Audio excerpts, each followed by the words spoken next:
好，来继续来看台中大安妈祖文化园区，因为无经费，所以有基座无妈祖已经4档了。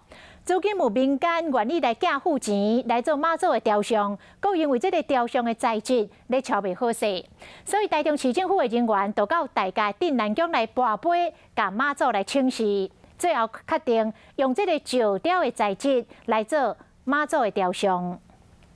在庙方的见证下，台中市政府管理局长跋杯来决定大安妈祖文化园区的妈祖雕像的材质。过去4年来，妈祖雕像卡伫经费的问题一直拢无起。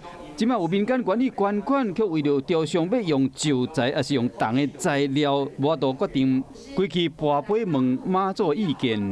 妈祖的雕像，我们当然要来请示妈祖。妈祖到尾也是讲侪人的意见啦。经过5摆跋杯了后，最后庙方决定以青岛石材来起妈祖的雕像，因为用铜的较个生鲜，伊维护的成本较悬。大部分民众支持用石雕的方式来打造，安尼维护的成本嘛较低。大家足侪人来拔，希望我们大台中有钱的出钱，大家一起来帮忙，赶快给这个石雕完成吧。针对这款的结果，在地人真满意。市府嘛表示讲，确定材质了，会开始进行设计甲规划，希望讲会使赶紧完成大安妈祖文化园区。